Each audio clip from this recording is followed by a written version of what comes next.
Dr. BJ Snowden and I both have worked in higher education for a long time. We've crossed paths a couple of times, coincidentally. And again, similar to that first meeting with Natomas, our first meeting with BJ, we realized this is a perfect fit with his message and his background, which I'll go over now and make sure I don't miss anything. So I'll be referring to my notes. Dr. Snowden is a product of the Elk Grove Unified School District and California State University System. He currently serves as the Dean of Instruction at Folsom Lake College, one of our donators, by the way, of stuff. Before taking on this role, he served as the Interim Dean of Kinesiology, Health, and Athletics at Cosumnes River College, the Director of Inmate Education for the California Community College's Chancellor's Office. It's one of my prior landing spots as well. A tenured community college faculty member. He's department chair, a faculty senate president, and a liaison in equity and diversity to the statewide academic senate. Pretty darn impressive. In addition to his professional responsibilities, he serves as a board member for Closing the Gap and Sacramento Black Chamber of Commerce Foundation.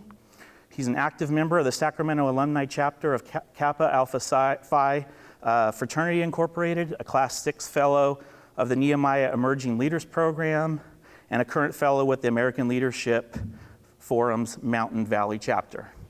Okay, and tying into today, all of our goals here in looking at college. He holds a bachelor's degree in radio, TV, and film production from San Jose State University, coincidentally where my son landed. A Master of Arts in the Educational Technology from Pepperdine University.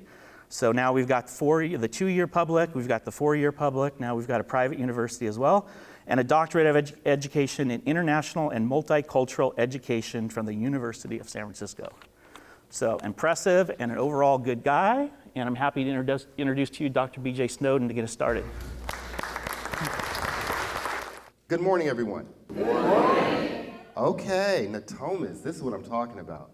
My name is Dr. BJ Snowden, and my privilege and pleasure today is to warm you up for the wonderful gauntlet that is ahead of you in regards to getting more information about college. Today is about learning about what types of colleges are out there, how to pay for college, and how to figure out what you would like to do while you're in college. And while my bio talks about degrees earned and achievements and groups I'm affiliated with, that's all surface level compared to really what my passion is. And my passion is being a lifelong learner.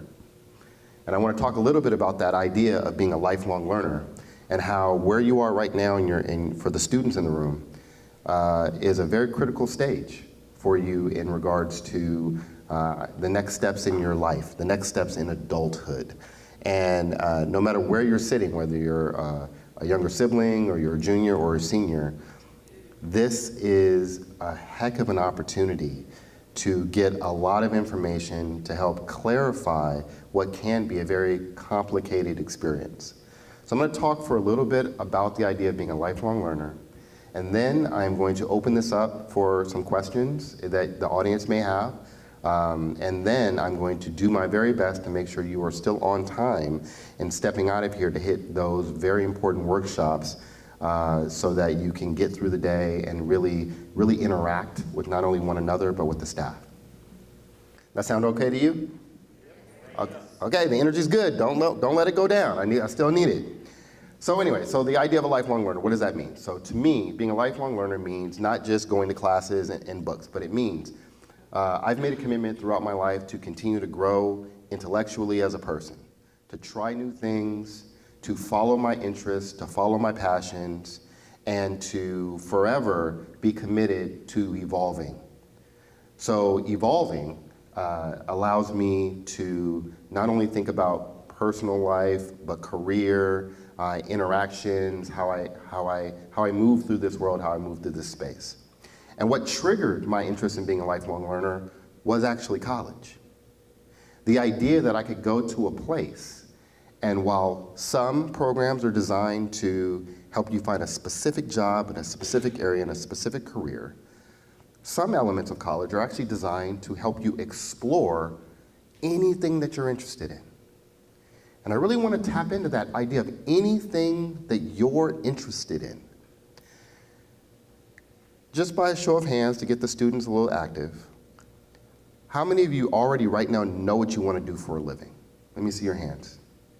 Okay, that's a pretty good number. Let me see your hands if you aren't quite sure what you want to do for a living. It's almost about equal, and that's fine. And for those who already know what they want to do, that's great, but I would challenge you to do something. As you were thinking about careers, as you were thinking about what you would like to do in your adult life, this is a little counterintuitive, but I challenge you to not think about a job title.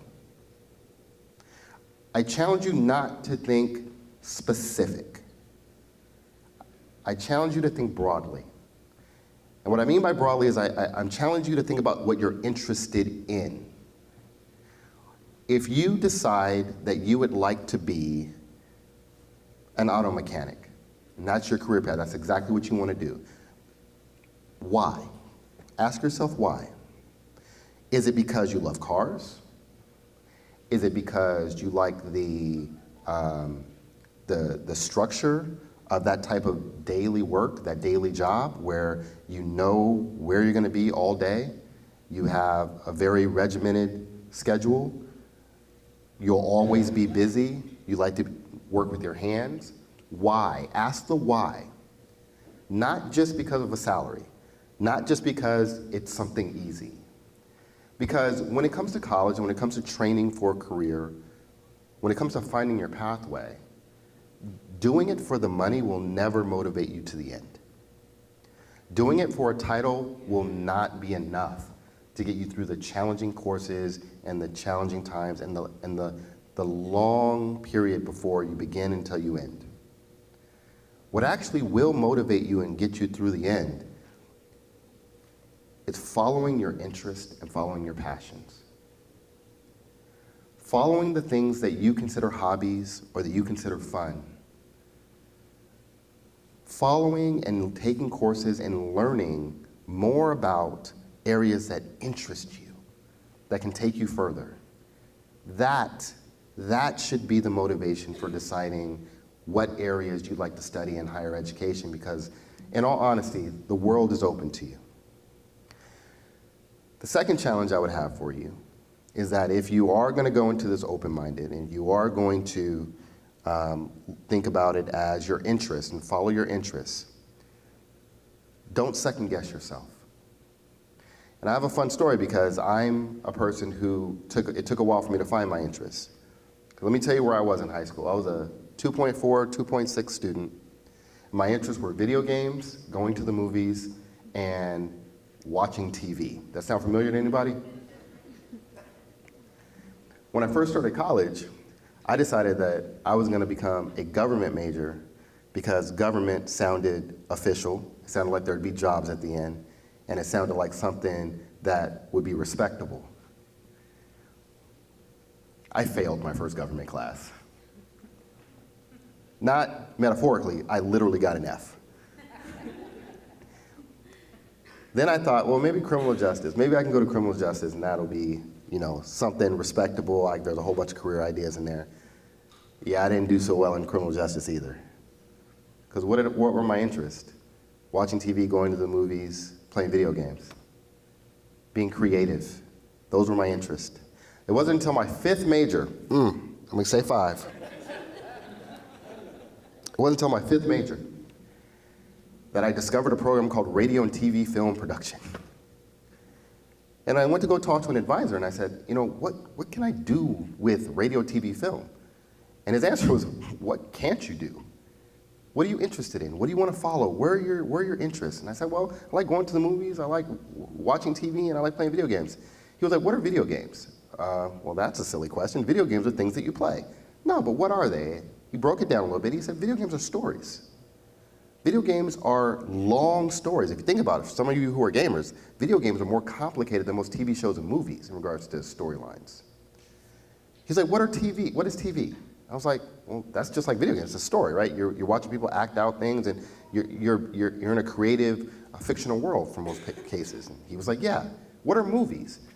Okay, I see where you're going with this. Okay, it's about storytelling. It's about being creative. It's about imagination and these different elements. He was like, yeah, and we can if we want to develop your schedule, we can give you classes in writing, classes in production and filming and photography and critical thinking, and even more classes like if you like a specific type of film, a genre, we can offer you classes in that. And I'm like, wait, what you're telling me is I can take college classes in the thing that I'm interested in, and then it will eventually allow me to gain the skills to then create a career for myself. And my advisor was like, absolutely. I had knocked my head against the wall for 3 years in college, failing, stumbling, acquiring debt, before somebody finally told me, why would you try to follow something that you're not really passionate and interested about? Follow your passion. So this last challenge is, don't be me. Don't start this career, don't start the college exploration process with just one job in mind. Start it with following your interest. Start it with following your dreams. Start it with considering the job that you end up with may not even exist yet. If you follow your passion, if you follow your interest, if you're true to yourself, there will be a program out there for you. You will remain motivated, and you will be successful, because it's not easy if you're not doing something that you love. No matter what career path you take, no matter what educational path you take, higher education is the right choice. Going beyond the high school diploma is the right choice. Whether it be private, whether it be public, whether it be community college or four-year university, keep going. Remember, the degrees never leave you. Every certificate, every degree you earn is your credential for life. Think about that. And ladies and gentlemen, thank you for your time. Have a wonderful day. It was my pleasure to speak to you this morning. If you want to come up and talk one-on-one, I'm happy to chat with you at any point. Have a great morning.